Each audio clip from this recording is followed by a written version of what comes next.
আব্বু, আব্বু, আমার ড্রয়ার থেকে টাকা চুরি করেছে কে? কালকে আমি ব্যাংক থেকে 15 লাখ টাকা উঠিয়ে এনে রেখেছিলাম, ওই টাকা এখন পাচ্ছি না। আমি কি করে জানবো? তুই আর মেঘ ছাড়া তো তোদের রুমে অন্য কেউ ঢুকে না। মেঘকে জিজ্ঞেস করে দেখ সে নিয়েছে নাকি। সে হয়তো টাকাগুলো কোথায় রাখছে। নীলা চৌধুরী তার ফোনটা বের করে ফোন দিল মেঘকে। রিং হচ্ছে। কিছুক্ষণ পর মেঘ ফোনটা রিসিভ করে বলতে লাগলো, ভাইয়া, কি হয়েছে? হঠাৎ এই সময় ফোন দিয়েছো যে? তুই কোথায় আছিস? এখনই তাড়াতাড়ি বাসায়, তোর সাথে কথা আছে। ঠিক আছে ভাইয়া, আমি এখনই আসতেছি। এই বলে মেঘ ফোনটা কেটে দিয়ে তার বন্ধু আশিককে বলতে লাগলো, আসিফ, আমি এখন যাই রে। ভাইয়া ফোন দিয়েছি, বলেছে তাড়াতাড়ি যাওয়ার জন্য। হঠাৎ এই সময় ফোন দিয়েছে তোর ভাই? বাসায় কিছু হয়েছে নাকি? তা তো জানি না, তবে গিয়ে দেখি কি হয়েছে বাসায়। এখন যাই রে, বিকালে চলে আসিস নদীর পাড়ে। এই বলে মেঘ চলে গেল বাসায়। কলিং বেল দিতেই তার আম্মু এসে দরজা খুলে দিল আর বলতে লাগলো, কি রে, তুই সকাল সকাল কোথায় গিয়েছিলিস? এই দিকে তোর ভাইয়া তো পাগল হয়ে যাইতেছে। তাড়াতাড়ি তোর ভাইয়ার রুমে যা। কেন আম্মু, কি হয়েছে? আর ভাইয়া অফিসে যায় নাই নাকি আজকে? গিয়েছিল, চলে এসেছে। এখন তুই তোর ভাইয়ের সাথে দেখা কর। মেঘ আর কিছু না বলে চলে গেল তার ভাইয়ের রুমে। দরজার বাইরে দাঁড়িয়ে বলতে লাগলো, ভাইয়া আসতে পারি? আয়। কি হয়েছে ভাইয়া? তোমাকে দেখে রাগান্বিত মনে হচ্ছে। আমার ড্রয়ারে 15 লাখ টাকা ছিল, টাকাগুলো নিয়েছে কে? আমি জানবো কি করে? তোমার টাকা তো আমি ধরি না যে আমি নিব। মেঘ, সত্যি করে বল, টাকাগুলো নিয়েছে কে? এই রুমে আমি আর তুই ছাড়া অন্য কেউ আসে না। তাড়াতাড়ি বল, টাকাগুলো নিয়েছে কে? সত্যি বলতেছি ভাইয়া, আমি টাকাগুলো নিই নাই। তবে কাজের বুয়া এসেছিল সকালে রুমে, পরে আবার চলে গেছে। মেঘ, মিথ্যা কথা বলবে না বলে দিলাম। আমি সবাইকে জিজ্ঞেস করেছি, আর আমার চাবি বালিশের নিচে থাকে, এটা তুই ছাড়া অন্য কেউ জানে না। এমন কি কাজের বুয়াও জানে না। ভাইয়া, আমি সত্যি কথা বলতেছি, তোমার টাকা আমি নিই নাই। আমাকে বিশ্বাস করে একটু, আমি তোমার টাকা নিই নাই। তাড়াতাড়ি বলতেছি, সত্যি করে বল, তা না হলে তোর এমন অবস্থা করব, সত্যিটা বেরিয়ে আসবে। এই বলে মেঘকে মারতে লাগলো। নীলাই কিছুক্ষণ মারার পর মেঘের মা বাবা দৌড়ে এসে দেখে মেঘকে মারছে। এটা দেখে মেঘের আব্বু বলতে লাগলো, আরে নিলয়, তুই এইসব কি করতেছিস? মেঘকে মারতেছিস কেন? মেঘকে ছেড়ে দে, আমি মেঘের সাথে কথা বলতেছি। আরমান সাহেবের কথা শুনে নিলয় মেঘকে ছেড়ে দিয়ে বলতে লাগলো, আব্বু, তাড়াতাড়ি বলো, তাকে টাকাগুলো দিয়ে দিতে আমার কাছে। ব্যাংক থেকে লোন নিয়ে আমাদের কোম্পানিটা আরো বড় করবো ভাবছিলাম, তাই টাকা এনেছে। ঠিক আছে, আমি কথা বলতেছি। এই মেঘ, তুই টাকাগুলো নিয়ে থাকলে বলে দে তোর ভাইকে। আব্বু, আমি ভাইয়ার 1 টাকাও নিই নাই। আমাকে বিশ্বাস করতে পারো, আমি ভাইয়ার 1 টাকাও নিই নাই। নিলয়, মেঘ যেহেতু বলতেছে সে টাকাগুলো নেয় নাই, হয়তো দেখ তোর ভুল হয়েছে। তুই টাকাগুলো হয়তো কোথাও রেখেছিস, হয়তো তোর মনে নেই। আমি ড্রয়ারে রেখেছিলাম। সকালে তুমি মেঘকে বলো টাকাগুলো বের করে দিতে, তা না হলে মেঘকে বাড়ি থেকে বের করে দিতে বাধ্য হব আমি। মেঘ, তুই যদি টাকা নিয়ে থাকিস বলে দে। আর তুই এতগুলো টাকা নিয়ে কি করবি বল? তোকে তো হাত খরচের জন্য প্রতি মাসে 20,000 টাকা করে টাকা দিই। আব্বু, আমি সত্যি বলতেছি, আমি ভাইয়ার টাকা নিই নাই। প্লিজ আমাকে বিশ্বাস করো, আমি সত্যি ভাইয়ার টাকা নিই নাই। আমার টাকা বের করে দে, তা না হলে এই বাড়ি থেকে বের করে দিব বলে রাখলাম। 10 মিনিট সময় দিলাম, আমি বাইরে যেতেছি। আয়সার সাথে দেখি আমার টাকা আমার বিছানার উপর রাখা আছে। এই বলে নিলয় চলে গেল। এদিকে মেঘ তার বাবার পা জড়িয়ে ধরে কান্না করছে। মেঘের বাবা কিছুক্ষণ চিন্তা করে বলতে লাগলো, মেঘ, আমি জানি তুই টাকাগুলো নিস নাই। এক কাজ কর, তুই এখানে থাকতে তোর ভাই তোকে মেরেই ফেলবে। এনে, এখানে 10,000 টাকা আছে, আর এই কার্ডটা নিয়ে ঢাকায় চলে যা। না আব্বু, আমি তোমাদের ছেড়ে যাব না। আমাকে ভাইয়া মেরে ফেললেও যাব না তোমাদের ছেড়ে। দেখ বাবা, এখন আমার হাতে টাকা নেই, তুই ভালো করেই জানিস। এই বাড়িটা আর বাজারে একটা বড় দোকান ছাড়া আর কোনো কিছুই নেই। এখন যদি তোর ভাই টাকা চায়, এই দোকানটা ছাড়া আর কোনো কিছুই দিতে পারবো না। যে কাজ আমি করি নাই সেইটা আমার ঘাড়ে বসিয়ে দিতেছো কেন আব্বু? আমি তো একবার বলেছি এই বাড়ি থেকে যাব না, মানে যাব না। মেঘ তার বাবার সাথে বসে বসে কথা বলছে। এমন সময় নিলয় ঘরে ঢুকতে ঢুকতে বলতে লাগলো, আব্বু, টাকা বের করে দিয়েছে নাকি? দেখ নিলয়, মেঘ টাকা নেয় নাই, সে বলতেছে তুই হয়তো ভুল করে অন্য জায়গায় রেখেছিস, একটু খুঁজে দেখ। আমি একবার যখন বলেছি আমার ঘরে টাকা রেখেছি, তো আমার ঘরেই রেখেছি। মেঘ যেহেতু টাকা দিতেছে না, তার বিচার আমি করতেছি। এই বলে মেঘের শার্টের কলার ধরে নিচে নিয়ে আসলো, লাঠি দিয়ে পিটাচ্ছে আর বলতেছে, আর কোনোদিন টাকা চুরি তো দূরের কথা, এই বাড়িতে ঢুকতেই পারবে না, এই বলে দিলাম। এটা বলে মেঘকে ধাক্কা দিয়ে বাইরে ফেলে দিল। এদিকে মেঘ দরজার বাইরে বসে কান্না করছে আর বলছে, ভাইয়া প্লিজ আমার কথা বিশ্বাস করো, আমি সত্যি টাকাটা চুরি করি নাই। এই বলে কান্না করতে লাগলো। দেখতে দেখতে বিকেল পেরিয়ে রাত হয়ে গেল।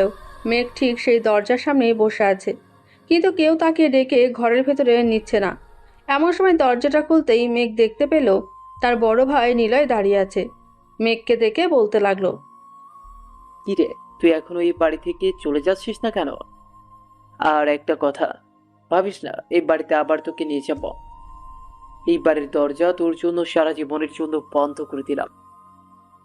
ভাইয়া আমি তোমার পায়ে পড়তেছি, আমাকে এই বাড়িতে থাকতে দাও, আমি কাজ করে তোমার টাকা ফেরত দিয়ে দিব। তোর জন্য আমি কখনোই কিছু করতে পারি নাই, তুই এখনই এই বাড়ি থেকে চলে যা। আর কোনো দিন যাতে তোর এই মুখটা না দেখিয়ে আমার সামনে। এই বলে নিলয় বাইরে থেকে দরজাটা তালা দিয়ে চলে গেল বাইরে। মেঘ আর কিছু না ভেবে হাঁটতে হাঁটতে চলে গেল 3 রাস্তার মোড়ে। মেঘের এমন অবস্থা দেখে তার বন্ধু আশিক বলতে লাগলো, কি রে মেঘ, তোর এই অবস্থা কে করেছে? বাড়ি থেকে বের করে দিয়েছে আমাকে, আমি আর কখনোই বাড়িতে ঢুকতে পারবো না রে বন্ধু। কি হয়েছে আমাকে খুলে বল সবকিছু। মেঘ সবকিছু বলে কান্না করে দিল। এদিকে আশিক কি বলবে বুঝতে পারছে না। কিছুক্ষণ চিন্তা ভাবনা করে আশিক বলতে লাগলো, চল আজকে আমাদের বাসায় থেকে কালকে তুই ঢাকা চলে যাবি তোর কাকার বাসায়, পরে যা হবার হবে। এই নে রুটি আর কলাটা খেয়ে আমার সাথে আয়। মেঘ কিছু না বলে রুটি আর কলাটা খেয়ে আশিকের সাথে চলে গেল তার বাসায়। কলিং বেল দিতেই আশিকের মা এসে দরজা খুলে দিতেই মেঘকে দেখে বলতে লাগলো, কি হয়েছে মেঘ, তোমার এই অবস্থা করেছে কে? আশিক, মেঘের কি হয়েছে? তোমাকে পরে বলবো, এখন ভিতরে যেতে দাও আমাদের। তোরা দুজন ফ্রেশ হয়ে আয়, আমি খাবার রেডি করতেছি টেবিলে। আশিক আর মেঘ চলে গেল রুমে। ফ্রেশ হয়ে খাওয়া দাওয়া করে সবাই বসে আছে সোফায়। এমন সময় আশিকের আম্মু বলতে লাগলো, মেঘ, এখন বলো তো, তোমার সাথে এমন কি হয়েছে যে তোমার বড় ভাই নিলয় তোমাকে মেরেছে? মেঘ সবকিছু বলতে লাগলো তাদের। সবকিছু বলতে বলতে কান্না করে দিল। রেহানা বেগমও কান্না করতে করতে বলতে লাগলো, চিন্তা করো না, আজ থেকে এই বাসায় তুমি থাকবে, তোমার কোনো কিছুর অভাব হবে না। না আন্টি, আমি ঢাকা চলে যাব সকালে, ওইখানে আমার কাকার বাসা আছে, তাদের ওইখানে কাজ করব আর থাকবো। ঠিক আছে, তোমার কাছে যেটা ভালো মনে হয় ওইটাই করো। আশিক, মেঘকে নিয়ে ঘুমাতে যা, অনেক রাত হয়েছে।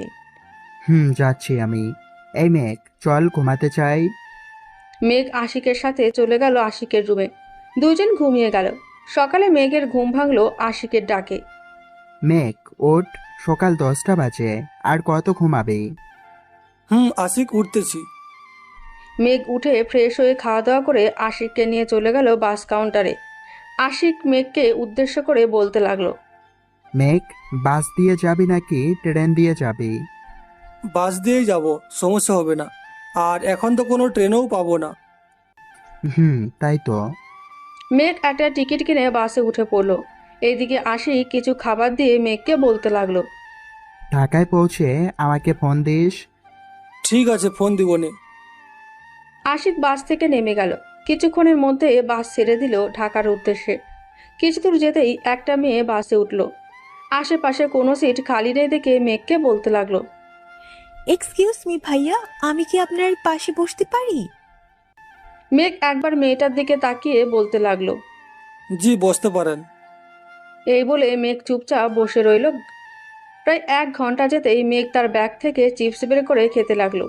এটা দেখে পাশে থাকা মেয়েটা বলছে, আপনি তো খুব পচা মানুষ, একটা মেয়ে আপনার পাশে বসে আছে, তাকে না দিয়ে খেয়ে ফেলছেন। মেয়েটার কথা শুনে ব্যাগ থেকে আরেকটা চিপস বের করে মেয়েটার দিকে দিল, কিন্তু কোনো কথাই বলল না। এটা দেখে মেয়েটা আবার বলতে লাগলো, আপনি কি রাগ করেছেন চিপস চেয়েছি বলে আপনার কাছে? না, রাগ করি নাই, আপনি খেতে পারেন। খাদিজা চিপস খাচ্ছে আর কানে হেডফোন লাগিয়ে গান শুনছে। দেখতে দেখতে বাস তার গন্তব্যে গিয়ে পৌঁছালো। মেঘ আর খাদিজা বাস থেকে নেমে গেল। এদিকে খাদিজা যেই চলে যেতে যাবে, এমন সময় তার মনে পড়ে গেল ছেলেটার কাছ থেকে তো চিপস খেয়েছিল, সেটা টাকা দিয়ে দিই। এইটা ভাবতে ভাবতে পেছনে ফিরতে দেখে মেঘ নেই। তাই খাদিজা আর কিছু না ভেবেই চলে গেল বাসায়। এদিকে মেঘ দাঁড়িয়ে আছে বাস কাউন্টারে। এমন সময় তার ফোনটা বেজে উঠল। তাকিয়ে তাকিয়ে তার কাকা ফোন দিয়েছে। ফোনটা রিসিভ করতেই বলতে লাগলো, মেঘ, কোথায় আছিস রে এখন? এই তো কাকা, আমি বাস কাউন্টারে আছি। আপনি কোথায় আছেন?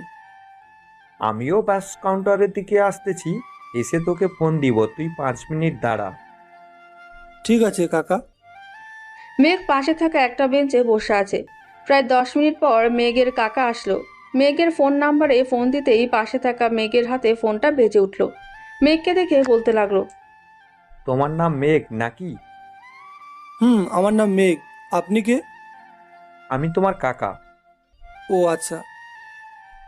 মেঘ তার কাকার সাথে চলে গেল তাদের বাসায়। কলিং বেল দিতেই তার কাকি এসে দরজা খুলে দিল। মেঘকে দেখে বলতে লাগলো, মেঘ, কেমন আছো? আসতে কোনো সমস্যা হয়নি তো? আলহামদুলিল্লাহ ভালো। আপনি কেমন আছেন কাকি? আমিও আলহামদুলিল্লাহ ভালো আছি, ভেতরে এসো। মেঘ ভেতরে চলে গেল।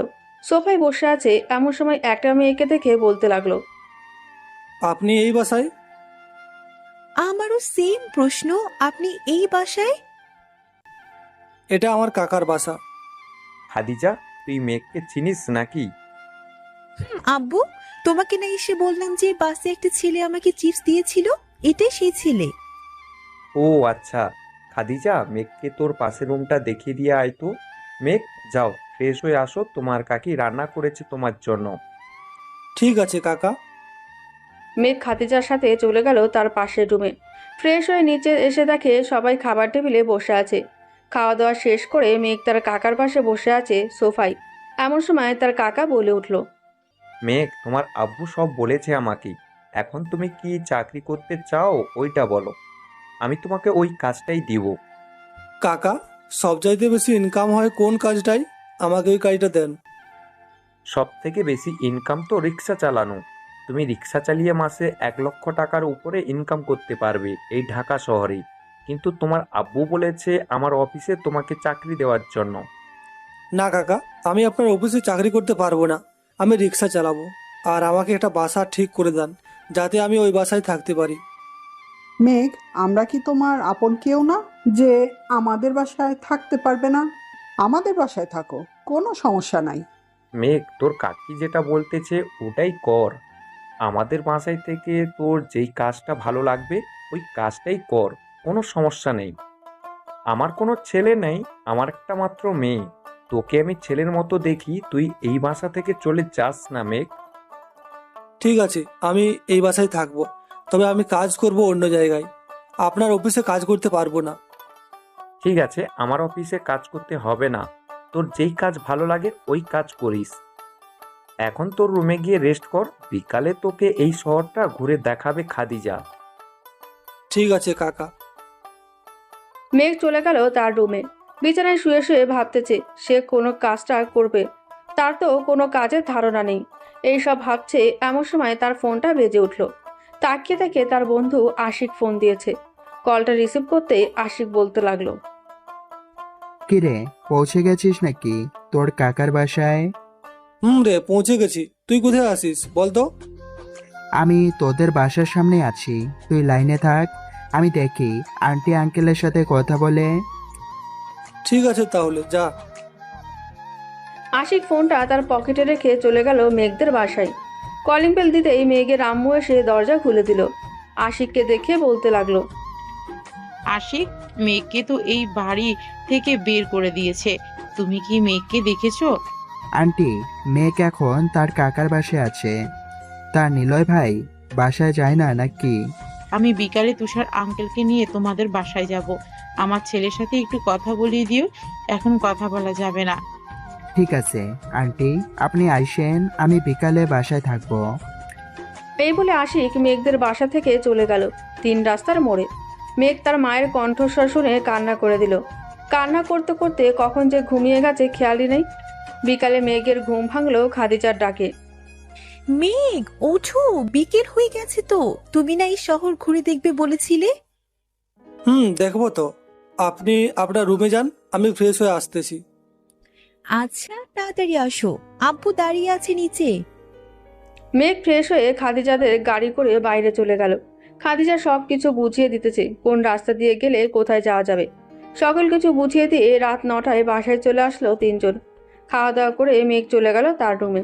ফোন থেকে সিম কার্ডটা খুলে রেখে দিল। ফেসবুক আইডি লগ আউট করে অন্য একটা নতুন আইডি খুলে ঘুমিয়ে গেল। সকাল 10টা, এমন সময় খাদিজার আম্মু এসে মেঘকে ডাকতে লাগলো। মেঘ, সকাল 10টা বাজে ওঠো। তুমি না আবার কাজে যাবে বললে? আমাকে আরেকটু আগে ডাক দিতেন, তাহলেই তো হতো আন্টি। আচ্ছা, আমি ফ্রেশ হয়ে আসছি। ঠিক আছে, ফ্রেশ হয়ে আসো, আমি তোমার জন্য খাবার রেডি করতেছি। আমি সকালে কিছু খাই নাই কাকি। গ্রামের মানুষ জানেনই তো কেমন আমরা। আমার জন্য 1 কাপ চা বানিয়ে দিলেই হবে। ঠিক আছে, আমি চা বানিয়ে রাখতেছি, তুমি আসো। মেঘ ফ্রেশ হয়ে নিচে চলে গেল। চা খেয়ে হাঁটতে হাঁটতে চলে গেল গ্যারেজে। মেঘকে দেখে গ্যারেজ মালিক বলতে লাগলো, তুমিই তো সেই ছেলে তাই না, যে আমাকে ফোন দিয়েছিল রাতে একটা রিক্সার জন্য? জি চাচা, আমি ফোন দিয়েছিলাম আপনাকে। এই নেন, এইখানে 5,000 টাকা আছে, আর এটা আমার আইডি কার্ড। ঠিক আছে, এই নাও রিক্সা। আজ থেকে এই রিক্সা তুমি চালাবে। আর খেয়াল রেখো, রিক্সার কোনো ক্ষতি হলে তোমাকে ক্ষতিপূরণ দিয়ে রিক্সা ঠিক করতে হবে। ঠিক আছে চাচা, এখন তাহলে আমি যাই। এই বলে মেঘ রিক্সাটা নিয়ে চলে গেল রাস্তায়। গ্রামে সাইকেল চালিয়েছে, তাই রিক্সাটাও চালাতে পারছে। রাস্তা দিয়ে রিক্সা চালিয়ে যাচ্ছে, এমন সময় পাশ থেকে একটা মেয়ে বলে উঠল, এই রিক্সা যাবেন নাকি 3 নম্বর সেক্টরে? জি ম্যাম, যাব, উঠেন রিক্সায়। মেয়েটা উঠতেই মেঘ রিক্সা চালাতে লাগলো। 10 মিনিটের মধ্যে চলে গেল 3 নাম্বার সেক্টরে। মেয়েটা রিক্সা থেকে নেমে বলতে লাগলো, আপনার ভাড়া কত হয়েছে? ম্যাম, আমি তো এই শহরে নতুন, এই আজকে রিক্সা নিয়ে বের হলাম। আমি তো জানি না ভাড়া কত। এই নাও 200 টাকা, এইটা রেখে দাও তুমি। আর ভাড়া না জানলে কারো কাছ থেকে জিজ্ঞেস করে নিও। আজকে থেকে তুমি রিক্সা চালাবে নাকি? ম্যাম, আজ থেকে শুরু রিক্সা চালাবো। ঠিক আছে, প্রতিদিন সকাল 10টায় এখানে চলে আইসো। আমি তোমার রিক্সা দিয়ে যাব, আর তোমার ফোন নাম্বারটা দিয়ে যাও। 01978676, এটা আমার নাম্বার। আচ্ছা যাও তাহলে এখন। মেঘ আবারও রিক্সা চালাতে লাগলো। সারাদিন রিক্সা চালিয়ে রাতে বাসায় ফিরে কলিং বেল দিতেই খাদিজা এসে দরজা খুলে দিল। কি ব্যাপার, এত রাত হলো কেন? কাজ করছিলাম তো, তাই রাত হয়ে গেছে অনেক। ও আচ্ছা, যান ফ্রেশ হয়ে আসেন, আম্মু খাবার বাড়তেছে টেবিলে। মেঘ কিছু না বলে চলে গেল তার রুমে। ফ্রেশ হয়ে এসে খাওয়া দাওয়া করে আবার তার রুমে চলে গেল। দরজাটা লাগিয়ে আজকে কত টাকা ইনকাম করেছে তা গুনতে লাগলো। গোনা শেষ হতে দেখে 3,790 টাকা ইনকাম করেছে। মেঘ টাকাগুলো বালিশের নিচে রেখে ঘুমিয়ে গেল। সকালে ঘুম ভাঙলো তার কাকির ডাকে। মেঘ, আজ কাজে যাবার নাকি? কাকি, যাব, আপনি যান। আচ্ছা, তুমি আসো, আমি খাবার রেডি করতেছি। সকালে কিছু খেয়ে তারপর কাজে যাও। এই বলে খাদিজার মা চলে গেল নিচে। এদিকে মেঘ বিছানায় শুয়ে আছে। প্রায় 2 ঘন্টা চলে গেল, মেঘ এখনো নিচে যাচ্ছে না দেখে খাদিজার মা আবারও মেঘের রুমে চলে গেল। এখনো মেঘ ঘুমিয়ে আছে। এটা দেখে মেঘের মাথায় হাত দিতেই বুঝতে পারলো জ্বর চলে এসেছে। মেঘ, তোমার তো শরীরে অনেক জ্বর এসেছে। আস্তে আস্তে উঠে ফ্রেশ হয়ে নাও। আমি তোমার কাকাকে খবর দিতেছি এক্ষুনি ডাক্তার নিয়ে আসার জন্য। না কাকি, কাকাকে ফোন দিতে হবে না, আমি এমনিতে ঠিক হয়ে যাব। আমাকে একটা নেপার ট্যাবলেট এনে দেন, তাহলেই হবে। নাপা ট্যাবলেটে কোনো কাজ হবে না, তুমি উঠে ফ্রেশ হয়ে নাও, আমি খাবার নিয়ে আসতেছি। এই বলে খাদিজার মা চলে গেল নিচে। খাদিজার আব্বুকে ফোন দিয়ে সবকিছু বলতেই ডাক্তার নিয়ে চলে আসলো। ডাক্তার সাহেব, মেঘের কি অবস্থা এখন? কালকে মনে হয় অনেক কাজ করছে, এর জন্য এর সারা শরীর ব্যথা করতেছে, আর জ্বরটাও বেশ চলে এসেছে। তবে চিন্তা নেই, আমি ওষুধ লিখে দিতেছি। এখন তো খাবার খাইয়ে দিয়েছেন, এই ওষুধগুলো এনে খাওয়ালে ইনশাল্লাহ জ্বর কমে যাবে। ঠিক আছে ডাক্তার, তাহলে লিখে দেন। ডাক্তার ওষুধ লিখে দিয়ে চলে গেল। এদিকে মেঘের কাকা জামাল উদ্দিন ফার্মেসি থেকে ওষুধ এনে খাইয়ে দিয়ে বলতে লাগলো, মেঘ, তোমার আর রিক্সা চালানোর কোনো দরকার নেই। তুমি আমার অফিসে চাকরি করো, আমি তোমাকে মাসে 2 লক্ষ টাকা করে দিব। কাকা, আপনি তো দিতে পারবেন, আমি জানি। আমি আমার নিজের শক্তি আর মেধা দিয়ে কাজ করতে চাই। আপনার মতো একদিন না একদিন আমি বড় বিজনেসম্যান হব। আমি 50 লাখ টাকা দিতেছি, এটা দিয়ে একটা ব্যবসা শুরু করো, তাহলেই তুমি আমার মতো একজন বড় বিজনেসম্যান হতে পারবে। না কাকা, আমি এটা কখনোই করব না। আমি আমার নিজের টাকায় সব কিছু করব। প্লিজ, আপনি আমাকে জোর করবেন না। ঠিক আছে, তুমি যখন চাইতেছো না, তাহলে আমিও আর তোমাকে জোর করব না। আচ্ছা, এখন তাহলে ঘুমাও তুমি, আমি যাই। ঠিক আছে কাকা। জামাল উদ্দিন চলে গেল। এদিকে মেঘ ফোন টিপছে, এমন সময় তার ফোনটা বেজে উঠল। তাকিয়ে দেখে অচেনা নাম্বার। কলটা রিসিভ করতেই ওই পাশ থেকে মেয়ে কণ্ঠে বলে উঠল, আসসালামু আলাইকুম। ওয়ালাইকুম সালাম, কে বলতেছেন? গতকাল যে আপনার রিক্সা করে এসেছিলাম, আমি সেই বলতেছি। ও আচ্ছা, সরি ম্যাম, আসলে আমি একটু অসুস্থ হয়ে পড়েছি তো, তাই আজকে রিক্সা নিয়ে বের হতে পারি নাই। কালকে সকাল 10টায় এইখানে থাকবো, চিন্তা করবেন না। ঠিক আছে, এখন রাখছি তাহলে। আচ্ছা ম্যাম। এই বলে ফোনটা কেটে দিল। পরের দিন সকাল 10টায় চলে গেল সেই জায়গায়। কিছুক্ষণ পর মেয়েটা আসতেই মেঘ বলতে লাগলো, ম্যাম কোথায় যাবেন? 2 নম্বর সেক্টরে একটা পার্ক আছে, ওইখানে নিয়ে চলো আমাকে। ঠিক আছে ম্যাম। মেঘ রিক্সা চালাচ্ছে আর নীলুফা মেয়েটার সাথে কথা বলছে। কিছুক্ষণের মধ্যে মেঘ চলে গেল ওই পার্কে। নীলুফা রিক্সা থেকে নেমে বলতে লাগলো, আমার সাথে ভিতরে চলো। সরি ম্যাম, আমি আপনার সাথে ভিতরে যেতে পারবো না, আমার কাজ আছে। আমার ভাড়াটা দিয়ে দেন, আমি চলে যাচ্ছি। এই নাও তোমার ভাড়া। তবে হ্যাঁ, একটা কথা মনে রেখো, আমি প্রতিদিন তোমার রিক্সা দিয়েই চলাচল করব, যেখানেই যায় না কেন, ঠিক আছে? এটা আপনার ইচ্ছা, যেখানে ইচ্ছা সেখানে যেতে পারেন, সমস্যা নাই। এই বলে মেঘ চলে গেল ওইখান থেকে। দেখতে দেখতে কেটে গেল 9 মাস। রাতে মেঘ বিছানায় শুয়ে শুয়ে এই 9 মাসে কত টাকা ইনকাম করেছে তা গুনতে লাগলো। গোনাগুনি শেষ করে দেখে 12,20,520 টাকা ইনকাম করেছে। টাকাগুলো গোনা শেষ হতেই এমন সময় মেঘের কাকা ঘরে প্রবেশ করলো। এতগুলো টাকা দেখে বলতে লাগলো, মেঘ, তোর কাছে এত টাকা কোথা থেকে আসলো? কাকা, আমি এই 9 মাসে এই টাকাগুলো ইনকাম করেছি। এখন ভাবতেছি একটা গ্যারেজের দোকান দিব, কি বলেন আপনি? গ্যারেজের দোকান দিতে হবে না, আমি তোকে 20 লক্ষ টাকা দিতেছি। একজন একটা পুরনো অফিস বিক্রি করবে 30 লক্ষ টাকা দিয়ে, তুই ওইটা কিনে নে, বাকিটা আমি দেখে নেব। কিন্তু কাকা, আমি অফিসের সময় দিব কি করে? আমি তো সারাদিন রিক্সা চালাই। 1 মাস রিক্সাটা অন্য কাউকে দিয়ে বল চালাতে, এই 1 মাসে তোর অফিসটা দাঁড়িয়ে যাবে। অফিসের জন্য যা যা লাগবে আমি সব কিছু এনে দিব, পরে তুই হিসাব করে টাকা দিয়ে দিস আমাকে। ঠিক আছে কাকা, এই নেন, এইখানে 12 লক্ষ টাকা আছে। তা অফিসের কাজ কখন শুরু করবেন? কালকে সকালে তোকে নিয়ে যাব অফিসটা দেখাতে, ওইখানে সকল কিছু কমপ্লিট করা হবে। এখন ঘুমিয়ে পড়, কাল থেকে অনেক কাজ আছে তোর। ঠিক আছে কাকা। মেঘ ঘুমিয়ে গেল। সকাল 10টা, মেঘের ঘুম ভাঙতেই উঠে চলে গেল ওয়াশরুমে। ফ্রেশ হয়ে বাইরে এসে দেখে তার কাকা দাঁড়িয়ে আছে। চল মেঘ, আজকে বাইরের থেকে খেয়ে নিব নে। যে অফিসটা বিক্রি করবে ওই অফিসের মালিক আমাদের জন্য বসে আছে, তাড়াতাড়ি যেতে হবে ওইখানে। ঠিক আছে, চলেন তাহলে, এখন যাই আমরা। মেঘ তার কাকার সাথে চলে গেল একটা রেস্টুরেন্টে। ভেতরে ঢুকে একটা টেবিলে বসতেই একটা বয়স্ক লোক এসে বলতে লাগলো, জামাল, এসেছিস? তাই এই ছেলেটা কে? এইটা আমার বড় ভাইয়ের ছেলে, সে তোর কোম্পানিটা কিনতেছে।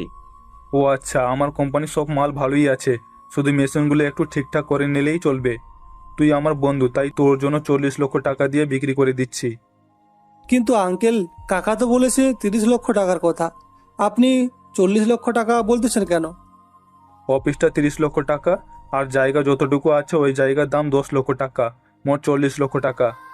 মেঘ, তোর এত চিন্তা করতে হবে না, টাকা আমি দিতেছি। আশা করি তুই 5 মাসের মধ্যে অনেক টাকা ইনকাম করতে পারবি।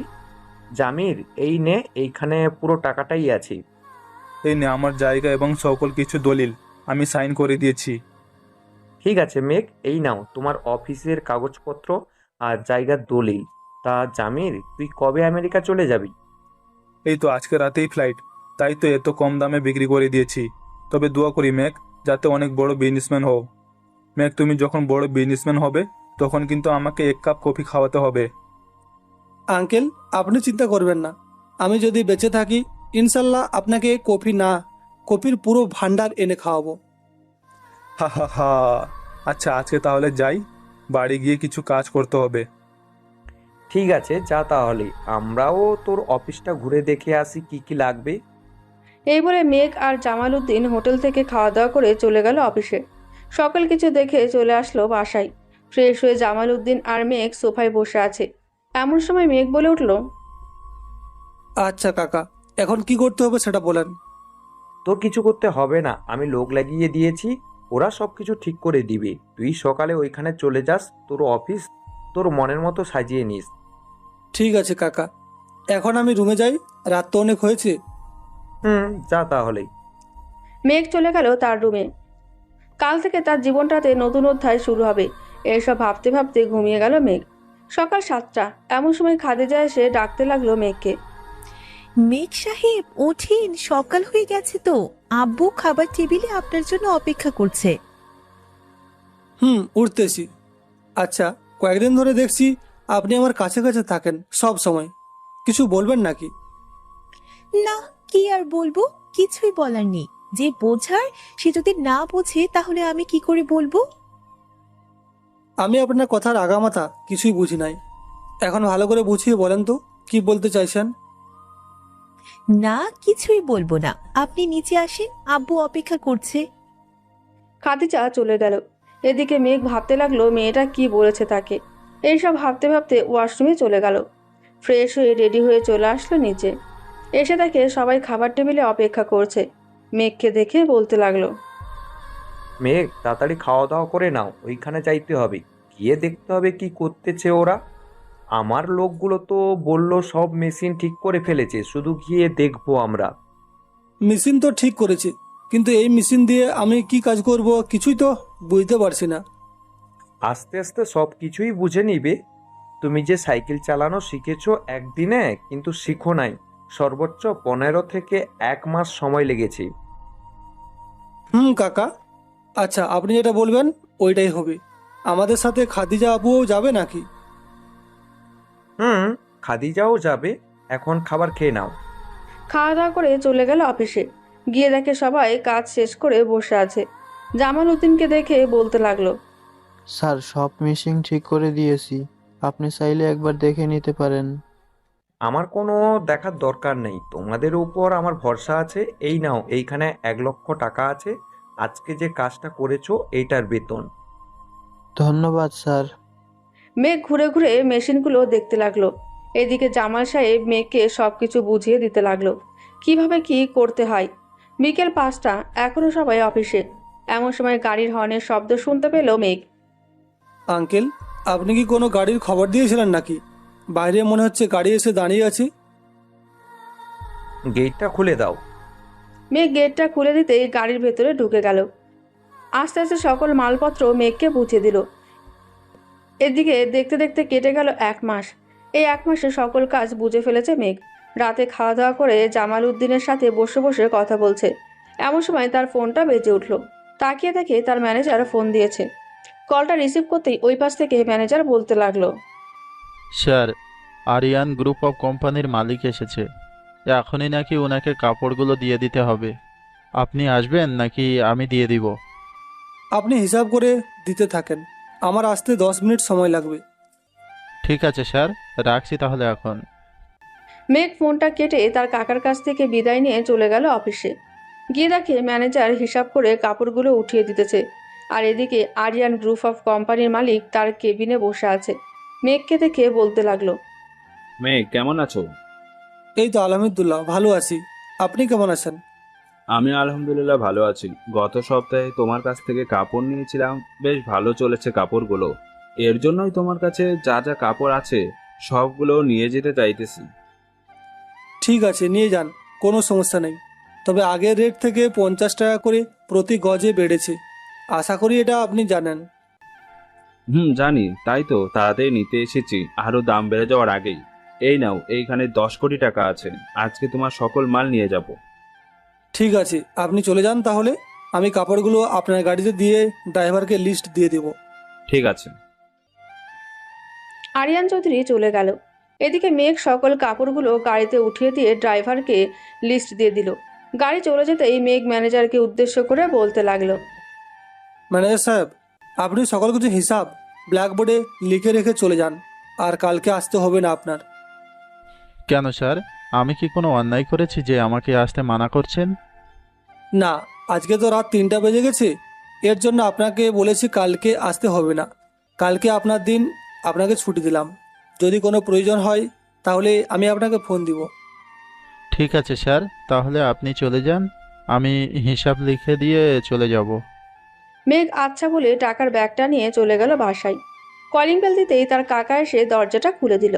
এত রাত জেগে থাকতে দেখে বলতে লাগলো, কাকা, আপনি এখনও ঘুমান নাই? আপনার শরীর খারাপ করবে তো। কিছুই হবে না আমার। তা এত দেরি হলো কেন আসতে? আমার কোম্পানির সকল মাল বিক্রি করে দিয়েছি, এর জন্য দেরি হয়েছে। আপনি একটু আমার রুমে আসেন, আপনার সাথে কথা আছে। আচ্ছা, তুমি ফ্রেশ হয়ে নাও, আমি আসতেছি এক্ষুনি। মেঘ টাকার ব্যাগটা নিয়ে চলে গেল তার রুমে।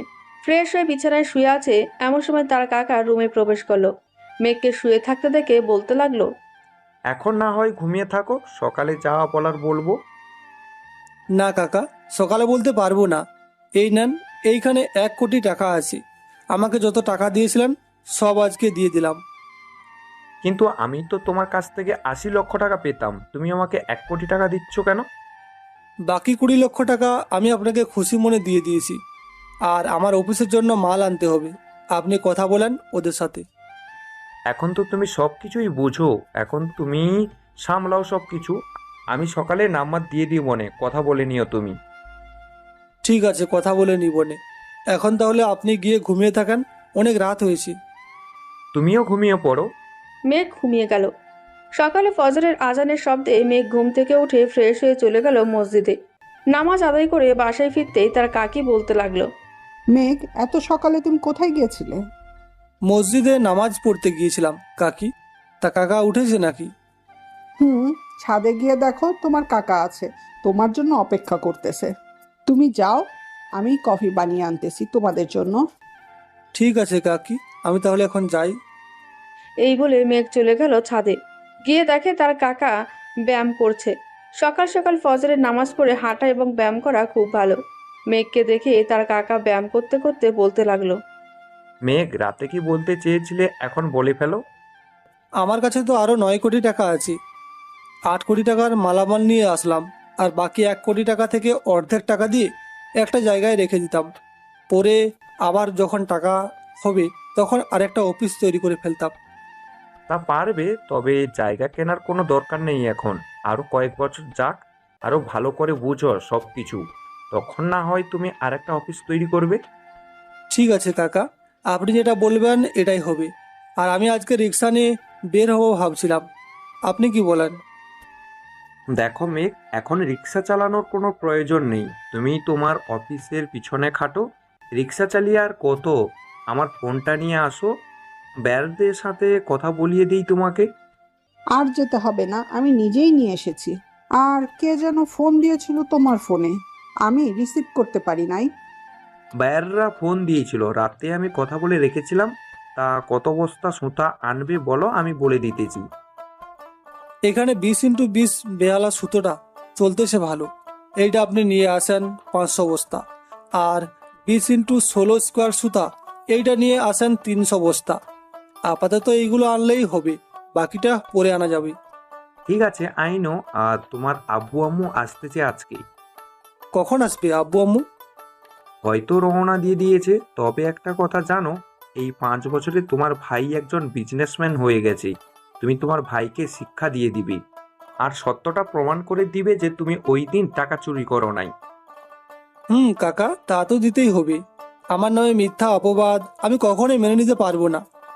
আর 5 বছর পর আমি আমার ভাইয়ের সামনে দাঁড়িয়ে বলবো আমি তো টাকা চুরি করি নাই, এবং তার প্রমাণও দিব। আছো।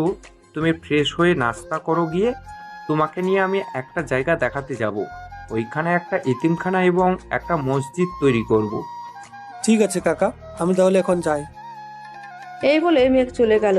নিচে খাবার টেবিলে বসতেই খাদিজা এসে মেঘের সামনে বসতে বসতে বলতে লাগলো, আম্মু জানো, আমার না একটা ছেলেকে ভীষণ পছন্দ হয়েছে, কিন্তু ছেলেটাকে অনেকভাবে বোঝানোর চেষ্টা করেছি, কোনোভাবেই ছেলেটা বোঝে না। ও ছেলেটাকে নিয়ে আয় আমাদের বাসায়, একদিন আমিও দেখি ছেলেটার সাথে কথা বলে। পরে আনবো না এক সময়, এখন খাবার দাও। মেঘ কিছু না ভেবে খাওয়া দাওয়া করে তার কাকার সাথে চলে গেল একটা জায়গায়। গিয়ে দেখে এলাকার অনেক মুরব্বী মানুষ দাঁড়িয়ে আছে। তাদের থেকে একজন বলতে লাগলো, জামাল স্যার, আপনাকে এই জায়গাটার কথা বলছিলাম। এই জায়গাটা যদি কিনে দিতেন তাহলে আমাদের মসজিদটা এইখানেই তৈরি করতে পারতাম। আমি যখন একবার এইখানে এসেছি তখন আর আপনাদের চিন্তা করতে হবে না। আমি নিজেই এই মসজিদ নির্মাণ করে দিব, চিন্তা করবেন না। জামাল স্যার, এখানে 50,000 টাকা আছে।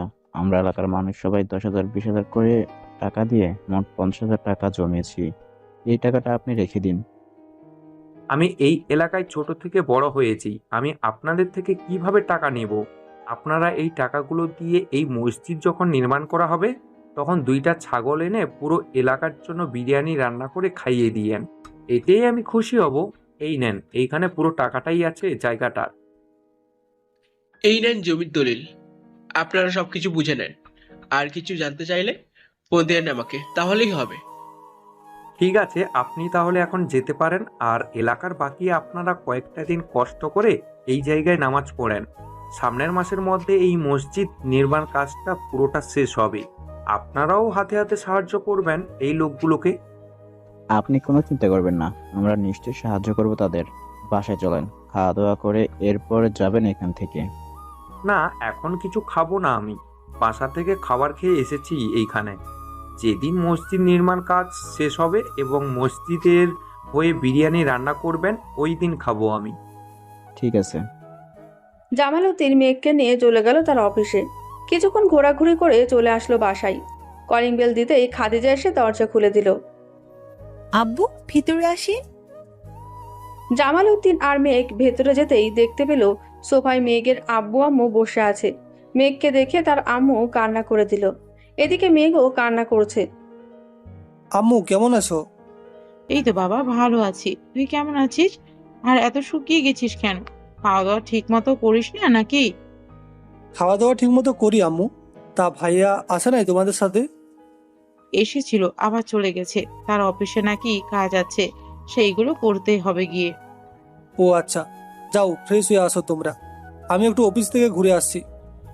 আচ্ছা যা তাহলে। মেঘ তার বাইকটা নিয়ে চলে গেল অফিসে। পুরো অফিসে ঘুরে দেখতে লাগলো। দেখা দেখি শেষ হতেই সবাইকে ডাক দিয়ে বলছে, সবাই তো জানো আমাদের অফিসটা বেশি দিন হয় নাই, মাত্র 5 বছর হয়েছে। মালগুলো ঠিকঠাক যাচ্ছে।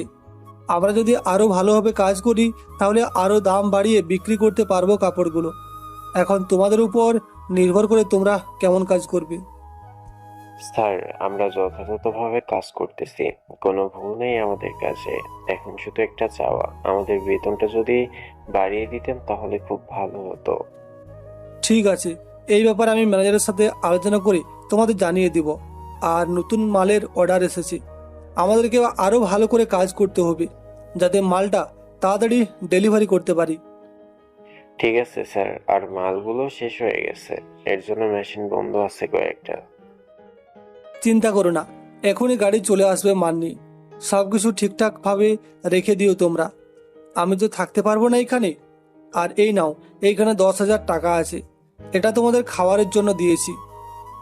ধন্যবাদ স্যার। মেঘ কেবিনে গিয়ে বসতেই গাড়ির হর্নের শব্দ পেল। যাক, গাড়ি দেখা যায় চলে এসেছে। এখন এইগুলো রেখেই না হয় বাড়িতে যাই। এইটা ভেবে গাড়ি থেকে মালগুলো নামিয়ে রেখে দিল। দুপুর 12টায় চলে গেল মেঘের বাড়িতে। কলিং বেল দিতেই তার মা এসে দরজা খুলে দিল। ভিতরে আয় মেঘ। মেঘ চলে গেল ভেতরে। ফ্রেশ হয়ে এসে নিচে বসতেই তার বাবা বলতে লাগলো, মেঘ, আমাকে মাফ করে দিস বাবা। তোর কাছে অনেক কথা লুকিয়ে রেখেছিলাম এতটি বছর। আব্বু, তুমি কি বলতেছো? আমি কিছুই বুঝতেছি না।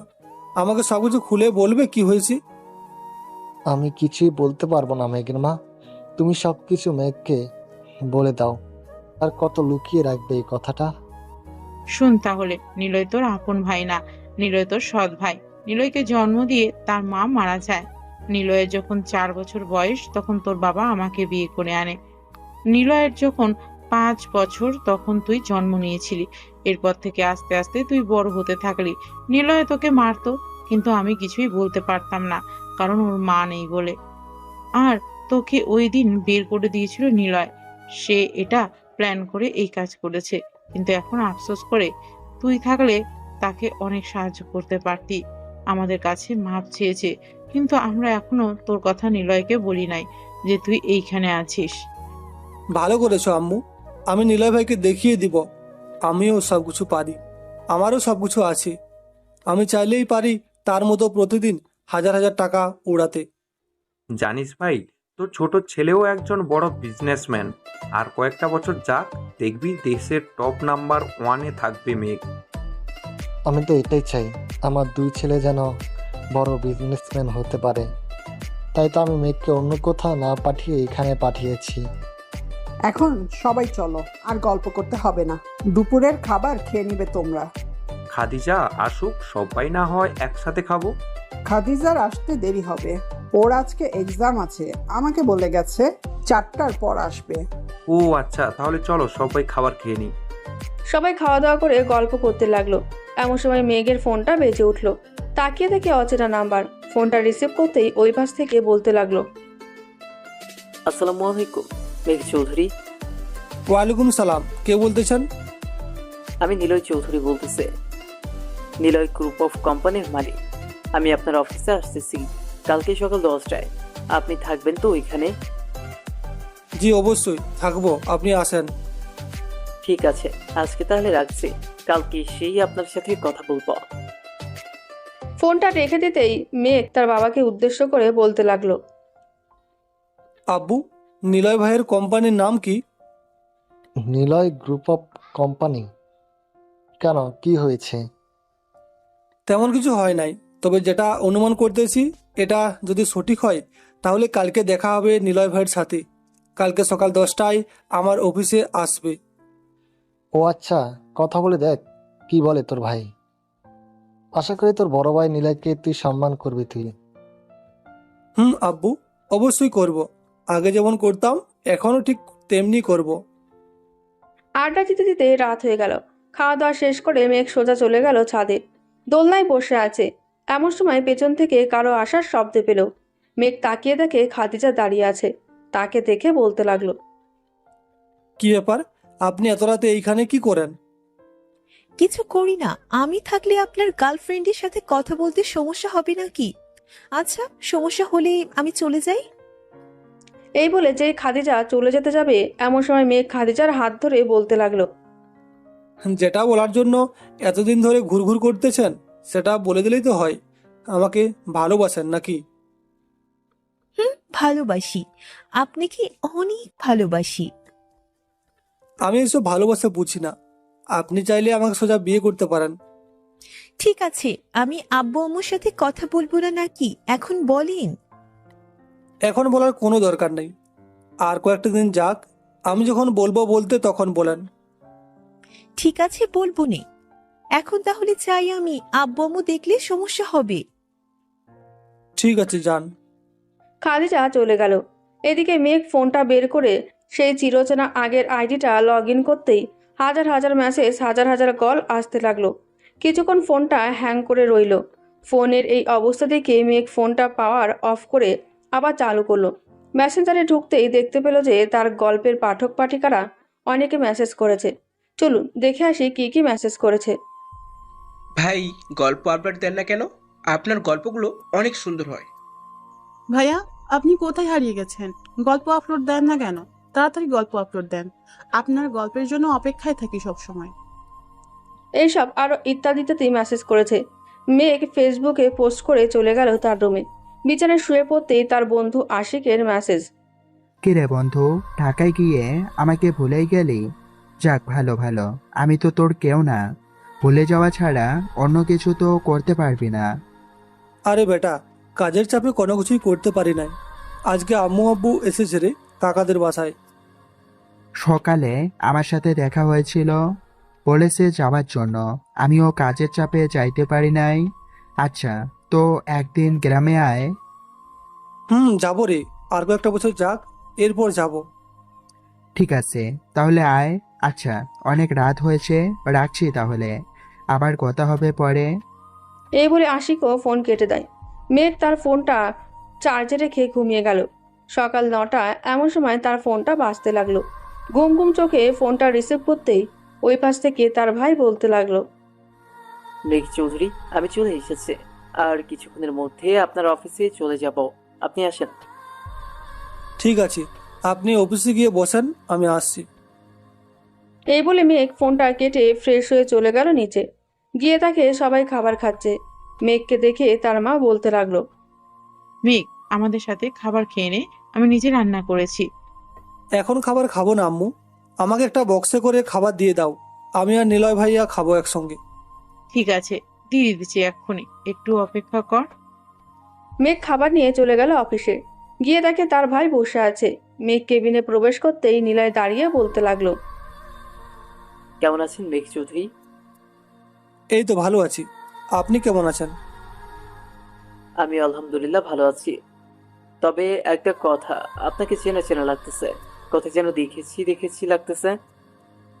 কোথায় আর দেখবেন, হয়তো কোনো খবর নিউজে দেখেছেন। আচ্ছা যাই হোক, চলেন খাবার খেয়ে নিই, সকালে হয়তো খাবার খান নাই। আপনি খাবার খেয়ে নেন, আমি এখন খাবার খাবো না, পরে খেয়ে নিব নে।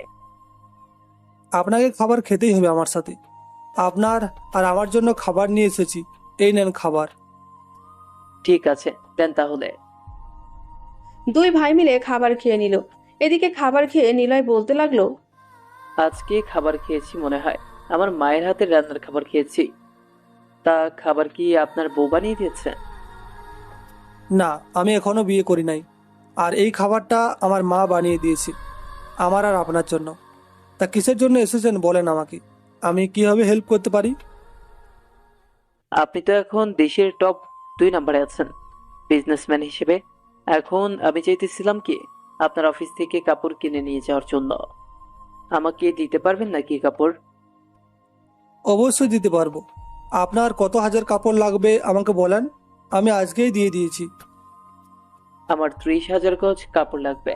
কোনটার কত টাকা দাম আমাকে বলেন, আমি এখনই টাকা দিয়ে যেতেছি।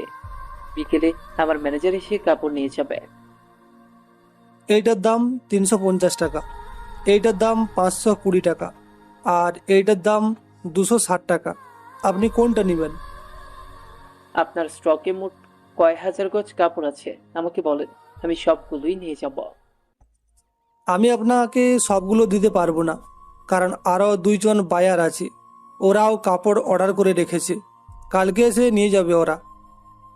ও আচ্ছা, তাহলে এক কাজ করেন, আমাকে 520 টাকা গজের 30,000 মাল দিয়ে দেন। এনেন টাকা, এইখানে 1 কোটি টাকা আছে।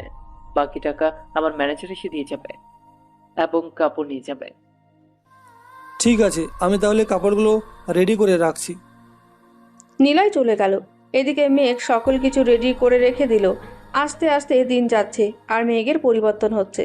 দেখতে দেখতে আরো 5টি বছর কেটে গেল। আজকে মেঘকে বিশ্বের সবচেয়ে নাম্বার 1 বিজনেসম্যান হিসেবে মেডেল দেওয়া হবে। তাই মেঘ সকালে রেডি হয়ে চলে গেল কমিউনিটি সেন্টারে। অনুষ্ঠানে মেঘকে প্রধানমন্ত্রী একটা মেডেল দিয়ে বলতে লাগলো। আমি আমার জীবনে কখনোই ভাবি নাই যে এইটুকু বয়সে মেঘ দেশের নাম্বার 1 বিজনেসম্যান হয়ে যাবে। মেঘ, তোমাকে অনেক ধন্যবাদ। তুমি সামনে আরো এগিয়ে যাও, দোয়া করি। ধন্যবাদ স্যার। স্যার, আপনি না বলেছিলেন আরও দুইজনকে মেডেল দেওয়া হবে? তাদেরকে একটু ডাক দেন, কথা বলি আমি তাদের সাথে। নিলয় চৌধুরী এবং জামাল উদ্দিন, আপনার দুইজন স্টেজে চলে আসুন। প্রধানমন্ত্রীর কথা শুনে নিলয় এবং জামাল উদ্দিন চলে গেল স্টেজে। প্রধানমন্ত্রী আবারও তাদের সাথে পরিচয় করিয়ে দিল মেঘকে। নিলয় সাহেব, আপনি কিছু বলেন? আমার আর বেশি কিছু বলার নেই। আমি শুধু মেঘকে এটাই বলতে চাই, ওর জন্য আমি দেশের টপ 10 নাম্বার থেকে 3 নাম্বার এসেছি। এই নাও মেঘ, আমার বিয়ের কার্ড। এই শুক্রবারেই আমার বিয়ে, তুমি অবশ্যই আসবে। আমি অবশ্যই আপনার বিয়েতে যাব নিলয় ভাই। মেঘ অনুষ্ঠান শেষ করে জামাল উদ্দিনের সাথে চলে গেল তার বাসায়। আজকে পুরো বাড়িটায় আনন্দে ভরে গেছে। জামাল উদ্দিন সোফায় বসতে বসতে বলতে লাগলো, মেঘ, তোমার সাথে আমার অনেক গুরুত্বপূর্ণ কিছু কথা বলার ছিল, এইখানে বসো। কাকা, কি বলবেন বলেন। আমি জানি খাদিজার সাথে তোমার সম্পর্ক আছে। আমি ওই অবৈধ সম্পর্ক দেখতে চাই না। আমি চাইতেছি খাদিজাকে তোমার হাতে তুলে দিতে। এখন তুমি কি বলো? কাকা, আমি এখন বিয়ে করতে পারবো না। এতদিন যখন অপেক্ষা করেছেন, আরও 2টা বছর অপেক্ষা করতে পারবে আশা করি। শুক্রবারে নিলয় ভাইয়ের বিয়ে, তার বিয়েতে যাওয়া ভাবছি আমি। এখন আপনি কি বলেন?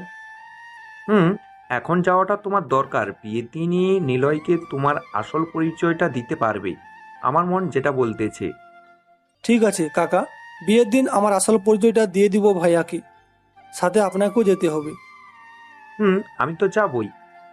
এইসব কথা বলতেছে, এমন সময় খাদিজার আম্মু এসে বলতে লাগলো, এই যে শুনতেছেন, খাদিজার জ্বর এসেছে, একটা ডাক্তার ডেকে আনেন।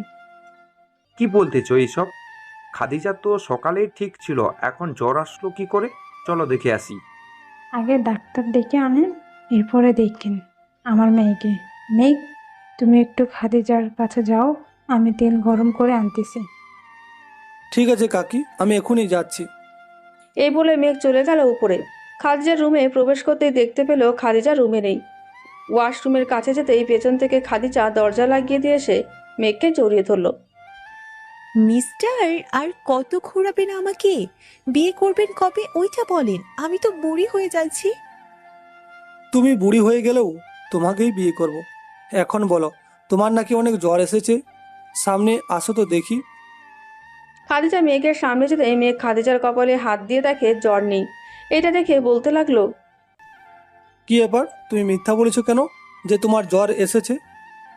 মিথ্যা না বললে কি তোমাকে কাছে পাইতাম? সারাদিন তো বাইরেই থাকো, রাতে বাসায় আসলে খাওয়া দাওয়া করে ঘুমিয়ে যাও, আবার সকাল হলেই চলে যাও অফিসে। আজকে যদি এত পরিশ্রম না করতাম, তাহলে কি দেশের নাম্বার 1 বিজনেসম্যান হতে পারতাম বলো? এই দেখো, সরকার থেকে আমাকে এই মেডেলটা দিয়েছে। বাহ, খুব সুন্দর হয়েছে। এখন বেশি কথা না, আমাকে একটু আদর করো। এখন আদর করতে পারবো না, বিয়েটা হোক, এরপর তো আদর করবই। তুমি আমাকে বিয়ে করতে করতে বুড়ি হয়ে যাব আমি, তার চাইতে ভালো হবে এখন আদর করো। তোমার বড় ভাইয়ের বিয়ে তো শুক্রবার আমার বান্ধবীর সাথে। কি, তোমার বান্ধবীর সাথে নিলয় ভাইয়ের বিয়ে? যাক, ভালোই হলো, 2 বান্ধবী এক বাসায় থাকতে পারবে। এই বলে মেয়ে খাদিজাকে কোলে তুলে তার ঠোঁটজোড়া তার দখলে করে নিল। এইভাবেই কিছুক্ষণ চলল। হঠাৎ কারো ডাকে মেঘের হুঁশ ফিরল। খাদিজা দরজা খুলতে দেখতে পেল তার মা দাঁড়িয়ে আছে। কি হয়েছে আম্মু, কোনো কিছু দরকার নাকি? মেঘ, তোমার কাকা ডাকতেছে নিচে যাওয়ার জন্য, তোমার সাথে কি যেন কথা বলবে বলেছে। ঠিক আছে কাকি, আমি যাচ্ছি। এই বলে মেঘ যেই উঠে যেতে যাবে, এমন সময় খাদিজার আম্মু আবার বলে উঠল, ফ্রেশ হয়ে তারপর নিচে আসো, না হলে তোমার মান সম্মান থাকবে না। খাদিজার মা এই বলে চলে গেল। এদিকে মেঘ ভাবছে এটা বলল কেন তার কাকি। বেশি কিছু না ভেবে ওয়াশরুমে চলে গেল। আয়নায় তাকাতেই দেখতে পেল তার ঠোঁটের গালে মুখে সব জায়গায় লিপস্টিকের দাগ। মেঘ ফ্রেশ হয়ে বাইরে আসতেই দেখতে পেল খাদিজা তার ফোন টিপছে। এই, আমার ফোনে কি টিপতেছো দেখি? গেম খেলছিলাম একটু। কেন, তোমার ফোন কি আমি ধরতে পারি না? অবশ্যই ধরতে পারো, কিন্তু এই ফোন না, আরেকটা ফোন আছে, ওইটা ধরবে। এটা অফিসের ফোন, এটা কাউকে ধরতে দিই না, তাই তুমিও এই ফোনটা ধরবে না, এই বলে দিলাম। ঠিক আছে, ধরবো না। এখন চলো নিচে যাই, আব্বু আম্মু অপেক্ষা করছে আমাদের জন্য। চলো যাই। এই বলে দুজনেই চলে গেল নিচে। সোফায় বসতেই জামাল উদ্দিন মেঘ এবং খাদিজাকে উদ্দেশ্য করে বলতে লাগলো। মেঘ আর খাদিজা, তোমাদের দুইজনকে আজকেই চলে যেতে হবে আমার বড় ভাইয়ের বাসায়, মানে মেঘদের বাসায়। আমাকে ফোন দিয়েছিল, বলেছে এক্ষুনি যাওয়ার জন্য। কিন্তু কাকা, আমি এখন গেলে তো চিনে ফেলবে। আমি না হয় কয়েকদিন পর যাই। খাদিজা, তুমি চলে যাও ওইখানে। আম্মু একা একা কিছুই করতে পারবে না। মেঘ, তোমাকেও যেতে হবে। আর নিলয়কে ফোন দিয়ে বলে দাও যে আজ থেকে তার বিয়ে অবধি এইখানেই থাকবে তুমি। আচ্ছা, দেখি ফোন দিয়ে কি বলে। এই বলে মেঘ তার ফোনটা বের করে ফোন দিল নিলয়কে। কয়েকবার রিং হতেই ফোনটা কেটে গেল, কিন্তু কেউ ধরল না। প্রায় 10 মিনিট পর নিলয়ের ফোন। হ্যালো মেঘ, হঠাৎ এই সময় ফোন দিয়েছো যে? আমি আপনার বাসায় আজ থেকে আপনার বিয়ে শেষ না হওয়া অবধি থাকবো। এতে আপনার কোনো সমস্যা হবে না তো? আরে, আমার কেন সমস্যা হবে? আমি তো আরো আনন্দ পাবো, কারণ আপনার মতো এত বড় বিজনেসম্যান আমাকে আমার পাশে থাকবে। আর আমি কিভাবে মানা করবো আপনাকে বলেন? তা কখন আসবেন? আমি আজকে বিকালে আসছি। ঠিক আছে, আসেন, আমি বাসায় থাকবো। এই বলে মেঘ ফোনটা কেটে দিয়ে জামাল উদ্দিনকে বলে চলে গেল শপিং মলে। বাড়ির সবার জন্য শপিং করে সোজা চলে গেল তাদের গ্রামের বাড়িতে। বিকেল 5টা। মেঘ নিলয় ভিলার সামনে দাঁড়িয়ে আছে। তাদের আগের বাড়িটা ভেঙে নতুন করে বাড়ি তৈরি করা হয়েছে। অনেক সুন্দর হয়েছে বাড়িটা। কলিং বেল দিতে নিলয় চৌধুরী এসে দরজা খুলে দিল। মেঘকে দেখে বলতে লাগলো। ভেতরে আসো মেঘ, বাইরে দাঁড়িয়ে আছো কেন? মেঘ আর খাদিজা চলে গেল ভেতরে। শপিং ব্যাগগুলো সোফায় রাখতে রাখতে বলতে লাগলো। আম্মু আব্বু কোথায়? আম্মু আব্বু মানে বুঝলাম না। আরে ভাই, তোর আম্মু আব্বু মানে তো আমারও আব্বু আম্মু, তাই না?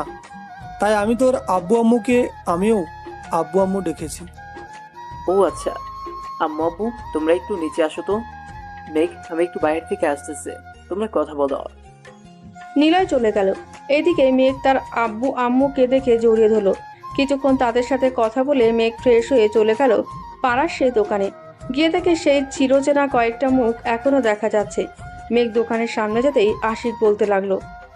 আসসালামু আলাইকুম স্যার, আপনি তো দেশের টপ নাম্বার 1 বিজনেসম্যান, তাই না স্যার? ওয়ালাইকুম সালাম। হ্যাঁ, আমি হচ্ছি টপ নাম্বার 1 বিজনেসম্যান। তা আশিক, সবুজ, লিবন, কি খবর তোদের? আপনি আমাদের সবার নাম জানলেন কি করে? আপনার আসল পরিচয় কি বলেন তো? সালা, আমি তো তোর বন্ধু মেঘ, আজকে বাড়িতে এসেছি। কি, তুই আমাদের বন্ধু মেঘ? এটা কখনোই বিশ্বাস করতে পারি না। এই লিমন, মেঘকে ফোন দে তো, দেখি সে কোথায় আছে। লিমনকে ফোন দিতেই মেঘের ফোনটা বেজে উঠল। মেঘকে সবাই দেখে জড়িয়ে ধরে বলতে লাগলো। বন্ধু, আজকে 10টি বছর পর তুই গ্রামে এসেছিস, তাও আবার আমরা জানি না। তা শুক্রবারে তো নিলয় ভাইয়ের বিয়ে, জানিস নাকি? নিলয় ভাইয়ের বিয়েতেই তো এসেছি। আমি ভাইয়াকে বড় একটা সারপ্রাইজ দিব, দেখি ভাইয়া কি বলে। তো চল, আজকেই সারপ্রাইজ দিবি আমাদের সামনে। আমি নিলয় ভাইয়াকে বলি ছাদে যাওয়ার জন্য, আমরা না হয় পিছনের সিঁড়ি দিয়ে ছাদে চলে যাব। ঠিক আছে, বলে দে। আচ্ছা তোরা আয়, আমি বাসায় যাই। আর শুন, এই প্ল্যান মোতাবেক কথা বলবি ভাইয়ার সাথে, দেখি ভাইয়া কি বলে। ঠিক আছে, তুই যা তাহলে, আমরা আসতেছি। মেঘ চলে গেল বাসায়। গিয়ে দেখে নিলয় রুমে নেই, তাই ছাদে চলে গেল মেঘ। নিলয়কে মন খারাপ অবস্থায় দেখে বলতে লাগলো। কি হয়েছে? এভাবে মন খারাপ করে বসে আছো কেন? কোনো সমস্যা হয়েছে নাকি? না, কোনো সমস্যা না। আসলে আমি আমার ছোট ভাইকে এই বাড়ি থেকে টাকা চুরির মিথ্যা অপবাদ দিয়ে বের করে দিয়েছিলাম 10 বছর আগে। গত 6টা বছর আমি তাকে তন্ন তন্ন করে পুরো ঢাকা শহর খুঁজেছি, কিন্তু তাকে পাইনি। ও আচ্ছা, তাকে তো বের করে দিয়েছো, এখন আবার তাকে খুঁজতেছো কেন? তার তো কোনো দরকার নেই। সে আমার সৎ ভাই হলেও আমি তাকে নিজের আপন ছোট ভাই ভাবে। কেন যে আমি ওই দিন তাকে মিথ্যা অপবাদ দিয়ে বের করে দিয়েছিলাম, আল্লাহ আমাকে হয়তো কখনোই ক্ষমা করবে না। নিলয় ভাইয়া, শুনেছি এই এলাকায় নাকি মেঘ এসেছে, আপনি জানেন না নাকি কিছু? কই, আমি তো কিছুই জানি না। তা তোরা খবর পেলি কোথা থেকে যে মেঘ এসেছে এই এলাকায়? মেঘ আমাদের ফোন দিয়েছিল, আমার ফোনে টাকা শেষ, এখন তাকে ফোনও দিতে পারতেছি না। তুই আমাকে নাম্বারটা দে, আমি ফোন দিতেছি এখনই। 01977578676, এটা মেঘের নাম্বার। নিলয় ফোন দিতে চেয়ে মেঘের ফোনটা বারবার রিং হচ্ছে, কিন্তু মেঘ ফোন ধরতেছে না। প্রায় এইভাবেই 1 ঘন্টা কেটে গেল। মেঘের ফোন সাইলেন্ট মোডটা খুলে আবার পকেটে রেখে দিল ফোনটা। নিলয় আবারও ফোন দিতেই মেঘের পকেটে থাকা ফোনটা বেজে উঠল। মেঘ, তোমার ফোনে কে যেন ফোন দিয়েছে, কথা বলো। জি ভাই, কথা বলবো। এই বলে মেঘ ফোনটা বের করে রিসিভ করে কানের কাছে নিতেই নিলয় কান্না করতে করতে বলতে লাগলো, মেঘ ভাই আমার, তুই কোথায় আছিস? প্লিজ বাড়িতে ফিরে আয়, আমি যা করেছি ভুল করেছি, প্লিজ বাড়িতে ফিরে আয়। ভাইয়া, আমি তো তোমার কাছেই আছি। এই কথা শুনে নিলয় পেছনে ফিরে দেখে মেঘ কথা বলছে। মেঘকে দেখে বলতে লাগলো, মেঘ তুই এখানে? ভাইয়া, আমি তোমার ভাই, সে ছোট্ট মেঘ। এইটা বলেই মেঘ নিলয়কে জড়িয়ে ধরলো। কিছুক্ষণ দুজনের শোক বিনিময় করলো। চলো ভাইয়া, এখন ঘরে যাই, অনেক রাত হয়েছে। চলো আশিক, তোমার বন্ধুদেরকে নিয়ে আজকে আমাদের বাসায় থেকে যাও, অনেক তো রাত হয়েছে। না ভাইয়া, আমরা এখানে থাকতে পারবো না, বাড়িতে যাইতে হবে, আমাদের কাজ আছে। আচ্ছা তাহলে যাও। নিলয় আর মেঘ চলে গেল নিচে। গিয়ে দেখে খাদিজার মা বাবারাও চলে এসেছে। এটা দেখে বলতে লাগলো, কাকা কাকি আপনারা এখানে? তোমাদের দুইজনের বিয়ে একদিনই হবে, এইটার প্ল্যান করছিলাম আমরা। নিলয়, মেঘ, তোমরা দুইজন এইখানে বসো। নিলয় আর মেঘ বসে রইল। এদিকে সবাই প্ল্যান করতে লাগলো। দেখতে দেখতে সকাল হয়ে গেল। সকালে সবাই নাস্তা করে চলে গেল বিয়ের বাজার কেনাকাটা করতে। আস্তে আস্তে সমস্ত কিছু কেনাকাটা শেষ হয়ে গেল, একদিনেই শেষ। বাড়িটা অনেক সুন্দর করে সাজিয়েছে। রাতে খাদিজা আর মেঘ ছাদে বসে আছে। এমন সময় নিলয় আসলো। তাদের দুজনকে দেখে বলতে লাগলো, মেঘ তোর সাথে কিছু কথা ছিল, একটু আমার রুমে আসিস তো। ঠিক আছে ভাইয়া, যাও তাহলে তুমি, আমি আসছি একটু পর। মেঘ খাদিজার সাথে কিছুক্ষণ গল্প করে চলে গেল নিলয়ের রুমে। নিলয়কে চিন্তিত অবস্থায় দেখে বলতে লাগলো, কি হয়েছে ভাইয়া, তোমাকে চিন্তিত দেখাচ্ছে কেন, আমাকে বলো তো। তেমন কিছু না, আসলে বিয়েটা কিভাবে হবে এটাই বুঝতেছি না। দুইজনের বিয়ে, তো আবার দুই বাড়িতে যেতে হবে। কোথাও যেতে হবে না, আমাদের বড় মাঠে বিয়ে হবে, সবাই ওইখানেই থাকবে। মেঘ নিলয়ের সাথে কথা বলতে লাগলো। দেখতে দেখতে 7 দিন পেরিয়ে গেল। আজকে মেঘ আর নিলয়ের বিয়ে। সকালে মেঘ আর নিলয়কে গোসল করিয়ে বাকি সবাই রেডি হয়ে গেল। এদিকে আশিক এবং তার বন্ধুরা চলে এসেছে। মেঘ আর নিলয়কে এমন অবস্থায় দেখে বলতে লাগলো, বাবা, দুই ভাইকে এইখানে রেখে চলে গেছে। চলো, তোমাদেরকে আমরাও একটু আটা ময়দা মাখিয়ে দেই। কিরে তোরা এইভাবে দাঁড়িয়ে আছিস কেন? তাড়াতাড়ি যা, সবাই চলে গেছে তো ওখানে। আব্বু, যাবো এখন। এই বলে মেঘ, নিলয়, আশিক আর তার সকল বন্ধুরা চলে গেল অনুষ্ঠানে। গিয়ে দেখে বউ আগেই এসে বসে আছে। খাওয়া দাওয়া শেষ হতেই কাজী চলে আসলো। আজকে কি দুইজনের বিয়ে হবে নাকি একজনের? দুজনের বিয়ে হবে। কেন, আপনার কোনো সমস্যা আছে নাকি দুজনের বিয়ে পড়াতে? আমার সমস্যা থাকবে কেন? আমার কাজই তো বিয়ে পড়ানো। কাজী বিয়ে পড়িয়ে দিয়ে চলে গেল। সকল নিয়ম কানুন মেনে দুই বউকে বাসায় আনতেই সবাই বরণ করে দুই বউকে ভেতরে নিয়ে গেল। এদিকে মেঘ আর নিলয়ের কোনো খোঁজই নিল না। বাবা, বন্ধু, তোরা কি চমক দেখাইলি? তোদের সাইরা বউদের নিয়ে গেছে। নিয়ে যাক নিলয় ভাইয়া, চলো আমরাও ছাদে গিয়ে আড্ডা দিই, যখন সময় হবে তখন ওরা নিজেরাই এসে ডেকে নিয়ে যাবে। চল। মেঘ সবাইকে নিয়ে চলে গেল ছাদে। সবাই বসে আড্ডা দিতে লাগলো। রাত প্রায় 2টো। এমন সময় মেঘের আম্মু এসে বলতে লাগলো, কিরে, তোরা দুই ভাই এখনো ঘরে যাস নাই? আমি তো ভেবেছিলাম তোরা কখন চলে গেছিস ঘরে। যা, তাড়াতাড়ি ঘরে যা, মেয়ে দুইজন একা একা বসে আছে। আম্মু যেতেছি তো। এই বলে মেঘ আর নিলয় চলে গেল। তাদের রুমে গিয়ে দেখে তাদের বউরা বিছানায় বসে আছে। মেঘ বিছানার কাছে যেতেই খাদিজা এসে পা ধরে সালাম করতে লাগলো। এটা দেখে মেঘ বলতে লাগলো, বেঁচে থাকো মা, বেঁচে থাকো, দোয়া করি তোমরা যাতে 1000 বছর বেঁচে থাকো। কুত্তা, আমি তো কোন কালের মা লাগি রে যে আমাকে মা বলে ডাক দিস? সরি বউ, আমার ভুল হয়ে গেছে, মাফ করে দাও আমাকে। তোর কোনো মাফ নেই আজকে। এ বলে খাদিজা মেঘকে পিটাতে লাগলো। প্রায় 30 মিনিট পিটানোর পর খাদিজা বলতে লাগলো, এই কুত্তা, এখন যদি আদর না করিস তাহলে তোর কপালে শনি লেখা আছে, এই বলে দিলাম। মেঘ বেশি কিছু না ভেবে খাদিজার ওপর ঝাঁপিয়ে পড়লো। আস্তে আস্তে খাদিজার ঠোঁট, মুখে, নাভিতে সকল জায়গায় চুমু দিতে লাগলো মেঘ। অন্যদিকে খাদিজাও কেঁপে কেঁপে উঠছে। বাকিটা আর জানতে হবে না, বেশি রোমান্টিক দিলে পরে আবার সমস্যা। আজকের গল্পটা এই পর্যন্তই। আবারও দেখা হবে নতুন কোনো গল্পে। ধন্যবাদ সবাইকে।